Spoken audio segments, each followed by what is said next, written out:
He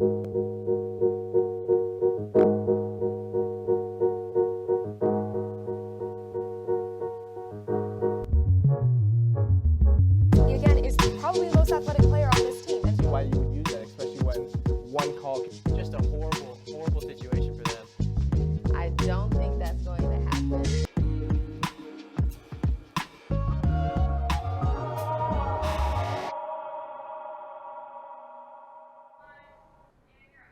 Welcome back to a new episode of TakeaSide. I'm your host, Max McElroy, joining you live from our studio. Before we get started, be sure to log on to sided.co or the Sided Debates app to post, comment, and engage in other debates on the website to earn points and climb that leaderboard for a chance at a $25 Amazon gift card. With all the action from a variety of sports, now is a great time to get on and start posting. For our first debate, I am joined by Dylan Vanderveen and Kara Lyons to discuss 2022-2023 Kansas men's basketball season. Dylan, what were some of the highlights and what led to the ultimate downfall of KU this year? Well, obviously, KU was a 1 seed. They were supposed to be in the Sweet 16 at least, if not the Elite Eight, Final Four, National Championship, going to try to go back-to-back. But obviously, losing to a quick Arkansas team. What really went wrong is kind of a circle of things, I believe. Them not having Norm Roberts is definitely one thing not having Bill Self, having Norm Roberts as the head coach. I think that's one thing that factored into it. But honestly, I think it's just like the inconsistency of like some playing. Grady Dick is one player that I've said has been inconsistent the entire year, especially with his shooting. His hustle plays, his offensive rebounding abilities have been good, but just him shooting the ball just hasn't been good enough. And I think that was kind of a big factor in how we lost this game. I agree. And the effort that we had towards the end, sometimes we get lazy, we don't get those rebounds. Jalen Wilson definitely gets down on there, gets into the paint and can get those rebounds, but you can't just have one person going against all 5 Arkansas people. So they definitely needed more effort in that area for that game. Yeah, for sure. And also a couple of foul troubles like early on in the game as well. KJ Adams and Uday both got into foul trouble early. Both had 4 fouls with about 6 minutes left to go in that game. So that was also really big reason why late in the game we couldn't get anything going. But the ability with 4 fouls to 3 fouls and the ability to play defense with 3 fouls and being a little bit more physical with it is a big difference, especially in this game, which the way they were calling fouls, he had to very much stay off the ball. And between KJ Adams and Uday, they just had to stay off the ball and just play soft defense, which also ended up hurting him later in the game. Mm-hmm. But I do think on the upside, what did help them was their free throws, especially towards the end. Jalen Wilson knocking down those 2 free throws at the end. Fortunately, it wasn't enough to get them that lead, but those are key free throws that you need to knock down, and it's going to be unfortunate that we won't have a player like that next year. So. Yeah, for sure. They were 18 for 26 from the from the free throw line. Still missing 8 free throws. Those are give-me points, and if you're missing 8 of those, then you win by 7 if you make all of those. So, just seeing them do that, and that's been a consistent problem. It's cost us games in the past. It cost us one versus Dayton a couple years ago that I still remember to this day that they missed 13 or 14 free throws in that game or something like that. So, just kind of a big problem overall. But other than that, going into something that's a little bit more KU, what was good this season, and one of the big things I want to talk about is Jalen Wilson, because Jalen Wilson stepped into Ocha Abaji's shoes this season and just absolutely lit it up. All-American. He'll be hanging from the rafters at Allen Fieldhouse for the next 100 years, for however long we're going to have Allen Fieldhouse, which is forever in my opinion. I don't think they'll ever get rid of it. But him stepping up and having 20 points a game, being the new captain of this Jayhawks team that really needed it after winning a national championship, you couldn't have asked for anything better of Wilson. And I hope that he gets the chance to get drafted here in April. I agree. It shows with his stats. He was the leading scorer with 20.1 points per game and averaging 8.2 rebounds per game. So, with an effort like that and really going out and dominating on the court, that was definitely key for Kansas's success this season. And Kevin McCullough coming in, we didn't have him last year, but him stepping into the role and stepping up into that starting 5. He had a bit of a slow start this season, but I think towards the middle and end, he really lit it up and really got that connection and flow with the rest of the team, and that really skyrocketed them up. Yeah, obviously we had a guy named Remy Martin who came here and had a slow start with KU last season, obviously worked out in the tournament at the end. Sadly, it didn't with Kevin McCullough. Also, Kevin McCullough, the last thing he'll remember at KU was missing that defensive rebound that led to an offensive rebound with about a minute left to go in the game. And that's going to be the last thing that Kevin McCullough really remembers from his KU seasons. But, I mean, honestly, other than that, I can't really have anything to say about this Kansas team. But looking forward to next season, I mean, you lose Kevin McCullough, more than likely. He's a senior this season. You lose Jalen Wilson, obviously, to the draft. Grady Dick still has not made his decision whether he's going to go to the draft or not. I think you should stay another year. Might be a biased opinion, but whatever. And then, obviously, but you got guys on the bench. MJ Rice is coming up. I believe he'll take Jalen Wilson's spot next year. And Uday, obviously, going to be playing a bigger role. KJ Adams maybe in the 4th, Uday in the 5 as well, mixing it with MJ Rice, too. Definitely Pettiford and Yesufu, too. I think they've been phenomenal players coming off the bench, doing what they need to do, doing what Self tells them to do. So I think having those people step up into those roles, I think will definitely help them be successful again next season. So we have a 5-star guard coming in, too, as well. So, I mean, with him and DeJuan Harris mixing it up, it's going to be a little bit harder to mix in. I think Yesufu and Bobby Pettiford, you'll see him in action when you need to. Obviously, Bobby Pettiford's come on in big moments. Wisconsin very much earlier in the season. Yesufu's had some big shots in past games. But especially if Grady Dick stays, we're going to have a packed guardhouse there. And just the ability to be able to have that many guys. You never really see Kansas have more than 7 or 8 guys really off the floor. And I think we have the ability next year to get 9 or 10 guys. But we're going to really have to see. That's all the time we're going to have to do. Or all the time we're going to have for you today, but we're going to go ahead and send it back to Max after this break. A big problem in our student population is the reoccurring issue of students procrastinating on assignments, which can lead to late or missed assignments, higher levels of stress, and ultimately lower grades. Teachers are actively trying to ensure that students have all the tools needed to succeed, but the student has to put in the work and plan ahead to accomplish a healthy balance between their academics, social life, and mental health. Some ways to avoid procrastination are to keep a planner, block out time in your day to work on assignments, and to limit how long you use certain apps that may cause you to procrastinate even more.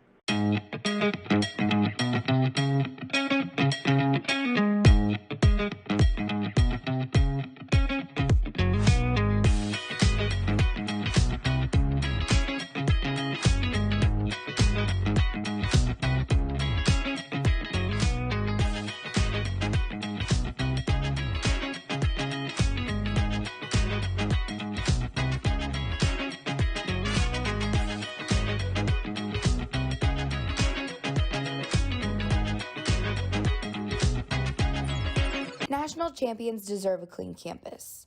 Don't wait for other Jayhawks to pick up your mess. Keep the University of Kansas clean. Welcome back. Among new rule changes to the 2023 MLB season, the league decided to add a pitch clock, limiting amount of time pitchers and batters have in between each pitch. We got to see this league-wide in spring training, and games averaged a half an hour shorter than the spring games last year.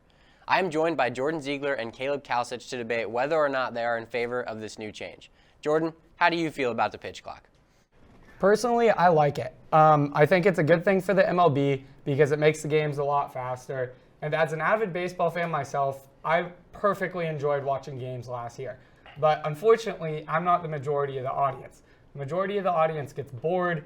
They get kind of annoyed with the amount of time in between pitches. The average game time in 2022 was 3 hours and 3 minutes, which is 24 minutes longer than the average game time in 1985, which is about the peak of MLB's viewership.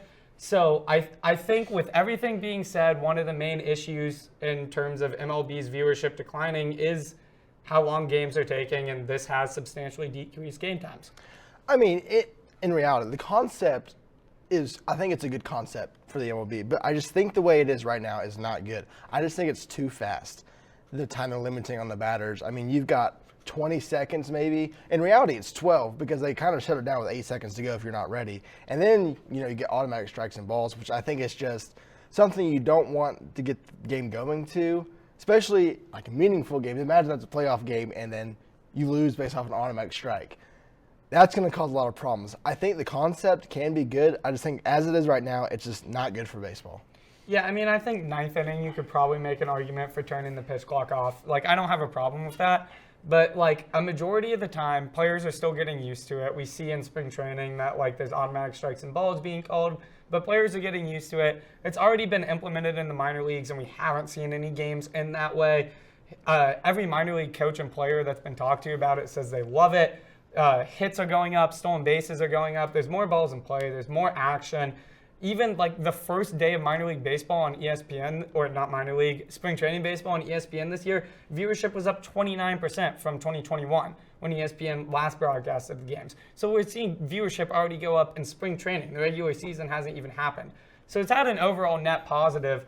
And we see like in the postseason or like in late game situations, sometimes, I mean, there was a great video comparing side by side a whole half inning that got played in spring training and the time it took for one singular pitch in the 2016 NLCS.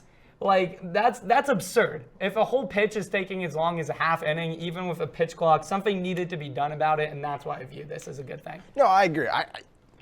There was times in the past where it was absurd the amount of time innings took. And I do think the pitch clock is going to fix that. I think it's a good idea. I just think, 15 and 20 seconds, depending on runner on base or not, is just, I think, too short amount of time. Maybe you go 25 and 30.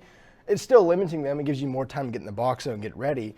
But on the other side, we're seeing the World Baseball Classic right now that has none of the rule changes in what we just put in. And no one's complaining about the time on the games. Now, that being said, some of the MLB guys are already used to the new rules, so they're kind of getting ready themselves that way. But no, I haven't seen anyone complain about the time that those games have been taking. So, I mean, that's fair, but I mean, I have seen the World Baseball Classic is averaging close to 4 hours on some of these games. They're really long. But another thing is the World Baseball Classic is a playoff atmosphere. There's 162 Major League Baseball games, and I'm one of those weird people that probably watches like 140 of them.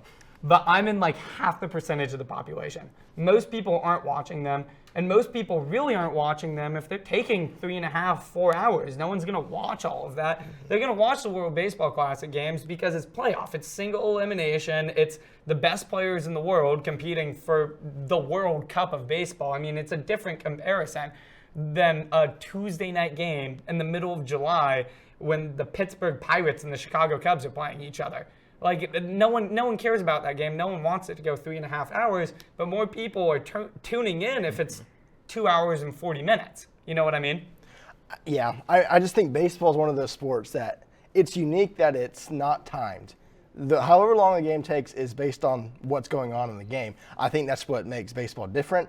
Now, people don't like it because it takes forever. For people that are just casual sports fans, not dedicated baseball fans like you and I are. But I don't know. I think in the future, I think it'll get better. I think that now it's just because it's new. It's just not, I don't know, people don't like change very often when they're messing with their sports or whatever.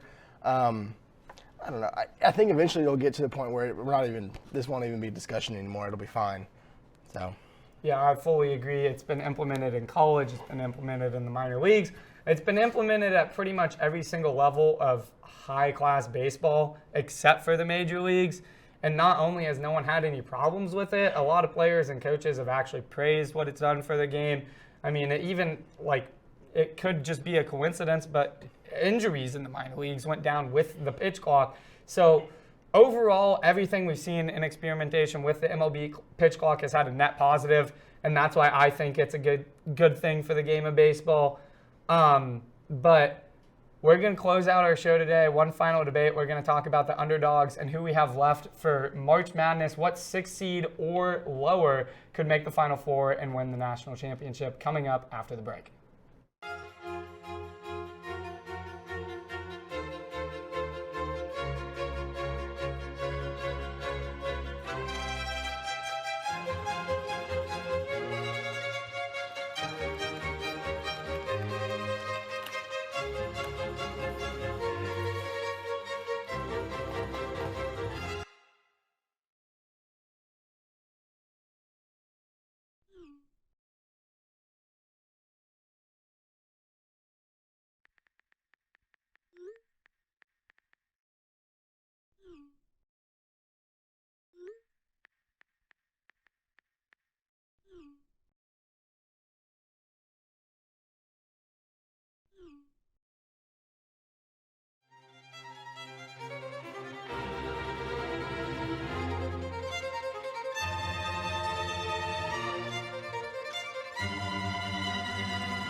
For our last debate, I am joined by Jordan Ziegler and Dylan Vanderveen to talk about the remaining teams in the Sweet 16.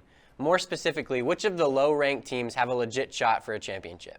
There are currently 6 teams left in the tournament with the 6th seed or higher. Which one will make a run for the championship? Dylan, let's hear your thoughts.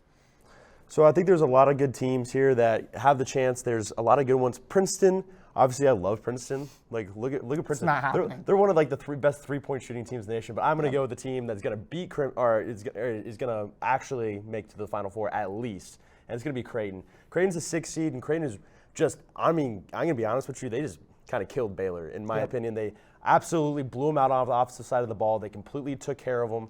And honestly, that's impressive no matter what it is, because it's a powerful Big 12 team, and you know what the Big 12 conference did this season. And I mean, just blowing a team like that out of the water from that conference, it's definitely making me think that they're going to be hurt this year. Yeah, I actually really like the Creighton pick. I'm not going to lie to you. I have one problem with Creighton. They're in the South. They're going to have to go through Alabama. Alabama is the most dominant team in this tournament by probably a mile right now. I mean, they're the best team by pretty much every single metric in the country. And that's why I stayed away from them. I have Michigan State. They're a 7 seed. 1, they've made it to the Final Four as a 7 seed before. 2, when you talk about 6 seeds or higher, the 7 seed is statistically the most likely to make the Final Four. UConn, Michigan State, multiple teams have done it before. I really like Michigan State doing it right now because they're in the East. You got to look at like who they're going to play in their bracket. Tennessee is the best team left that they have to play. I really don't think Michigan State's going to struggle with K-State. K-State's not a great neutral court team. They have almost no March Madness experience except for their coach, who wasn't even a head coach when he was coaching in March. Tom Izzo has the 5th most tournament wins by any coach to ever exist. He has won a national championship. He's made the Final Four as a 7 seed before. And Michigan State's the 25th overall team in KenPom. Yeah. So they're better than their seed. No. Well, the only problem was, what did you say? Michigan State was what, 20th in KenPom? 25th. 25th in KenPom? Yeah, Creighton's 13th in KenPom. No, Creighton is better in KenPom. And they're a 6 seed. I mean, that's kind of almost kind of disrespectful. I mean, if you're really going to look at it, 4 times 3 would be 12. I mean, 4 seed would be the lowest one you're going to have there. If you're going to go by KenPom, obviously they don't. But, I mean, just kind of disrespectful in that opinion. And they're a 6 seed, and now they're proving what they have versus Baylor, which I do agree with the Alabama pick. You do make a good point with Alabama. I do think they're definitely the best team left. But Creighton is an experienced team. They've played together for a lot of time. They've had some heartbreak in the past. And I just think Creighton could possibly be the team to beat an Alabama team who really, honestly, anybody that watches college sports, no one wants Alabama to win a national title in college basketball.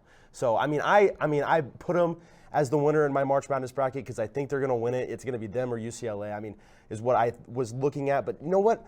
Teams get hot. You mentioned Michigan State. Michigan State, they've been hot before. UConn's gotten hot in the past. There's always those teams that get hot. And Creighton has gotten hot at the right time, in my opinion. They were a great team. And, I mean, Bama, that's one team. And other than that, when you're looking at that conference, I don't think there's another team that can stand in Creighton's way other than Alabama if they do somehow beat Alabama. That's a good point. And what would be interesting is Creighton and Michigan State would play in the Final Four if they both made it. So that would be kind of exciting. But another thing you have to talk about, teams that win March Madness are teams that shoot the 3 ball really well, typically. That's a pretty good formula to win March Madness, especially if you're an underdog like Michigan State is. They're the 3rd best 3-point shooting team in the nation. Now, Creighton's a very good 3-point shooting team as well. I'll give you that. But they're not as good as Michigan State is. 8 out of Michigan State's 14 players are upperclassmen as well, including 2 graduate students playing. Michigan State has experience. They're one of the best 3-point shooting teams in the country. They have one of the best coaches of all time, period. Michigan State played one of the hardest non-conference schedules in America this year, and they played it really well and still were only the 26th neutral court team in the nation, right?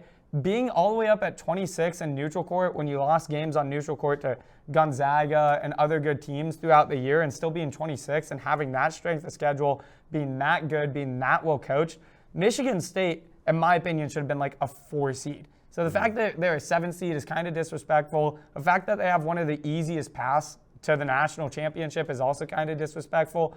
And to be 100% honest, if Creighton and Michigan State go head-to-head in the Final Four, Michigan State has the advantage, I think.